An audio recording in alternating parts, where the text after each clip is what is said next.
So ದಾವಣಗೆರೆಯಲ್ಲಿ strong room ಅನ್ನ ಈಗ ಓಪನ್ ಮಾಡಕ್ಕೆ ಪರದಾಡ್ತಾ ಇದ್ದಾರೆ.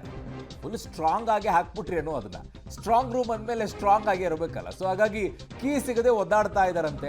ಸುತ್ತಿಗೆ ಬಳಸಿ ಮತ್ತೊಂದು ರೂಮ್ನ ಚಿಲಕವನ್ನ ಹೊಡಿತಾ ಇದ್ದಾರಂತೆ ಸಿಬ್ಬಂದಿ. ಈಗ ಸ್ಟ್ರಾಂಗ್ ರೂಮ್ನ ಕೀ ಮರೆತು ಬಂದಿದ್ರಿಂದ ಪರದಾಟ. ಇವತ್ತು ಎಲೆಕ್ಷನ್ ರಿಸಲ್ಟ್ ಅನ್ನೋದು ಗೊತ್ತಿಲ್ಲದೇನು ಕೀ ಮರೆತು ಬರ್ತಾರ್ರಿ ಯಾರಾದರೂ.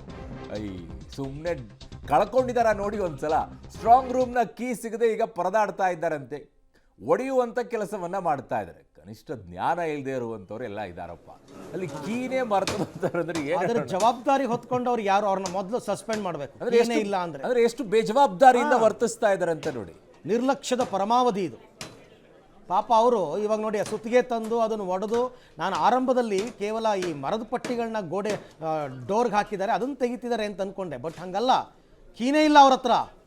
ಅದ್ರ ಉಸ್ತುವಾರಿ ಯಾರಪ್ಪ? ಈಗ ಅದಕ್ಕೆ ಅವತ್ತು ಸ್ಟ್ರಾಂಗ್ ರೂಮ್ ಒಳಗಡೆ ಇಟ್ಟು 1 ತಿಂಗಳಿಂದ ಕ್ಲೋಸ್ ಮಾಡಿ ಸೀಲ್ ಹಾಕಿದ್ರಲ್ಲ, ಯಾರು ಉಸ್ತುವಾರಿ, ಯಾರು ಕೈ ಕೊಟ್ಟಿದ್ರು ಕೀನ, ಯಾರದನ್ನು ಜೋಪಾನ ಮಾಡಿದ್ದು, ಅದು ಇಂಪಾರ್ಟೆಂಟ್. ಅವು ಇವಾಗ ಕೀ ಇಲ್ಲ ಅಂತಂದರೆ ಅಂಥವ್ರ ವಿರುದ್ಧ ಏನು ಕ್ರಮ ಇಲ್ವಾ? ಯಾವ ಸ್ಕೂಲು ಯಾವ ಕಾಲೇಜು, ಅವರು ಸ್ಕೂಲ್ ಕಾಲೇಜುಗಳದ್ದು ಅದು ಡೋರು ಅದೇನಾಗಬೇಕು, ಬಿಲ್ಡಿಂಗ್ ಬಿಟ್ಕೊಟ್ಟಿರ್ತಾರೆ ಅಷ್ಟೇ.